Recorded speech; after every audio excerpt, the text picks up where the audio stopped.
in the beginning, just him wanting to play with me was so exhausting. I remember just being in so much turmoil, turning to my dad one night and saying, I feel like the worst father in the world because he just wants me to play trains and I haven't got the energy for it. I don't want to. And it really made me feel terrible. But over time, you know, I asked people to help me with that, and I asked people to come in when I needed a bit of a break from it. So that was great. But over the months, his understanding has grown massively. If you think about it, he lost his mummy when he was 2. He could barely speak, you know. He was only just getting there, you know, with the slightest understanding of anything, really. And then to have to tell him that his mummy had gone and she was never going to come back, and was I going to say she was dead? But, you know, and he wouldn't understand what that means. You know. And what did you say? Well, did you use all the euphemisms? No, I didn't. You know? I decided that the right thing to do was tell him the truth and to be really consistent with it and just to adapt it as his understanding grew.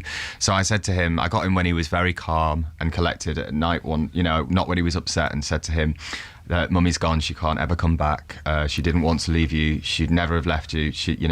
But I'm here now and I know how to look after you because she taught me.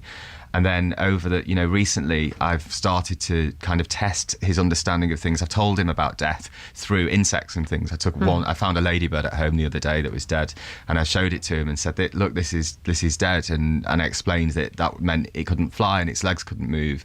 And I said, and that's like Mummy, it's the same as Mummy. And then at first he gave it a prod, and then when I said it was like Mummy, he stroked it and he said, it's beautiful, Daddy. And then the next day he found an insect that had died in the garden at my in-laws, and he brought it over to me and he says, Daddy, it's dead. And I said, what else is dead? And he said, the ladybird and Mummy. So he is starting to understand.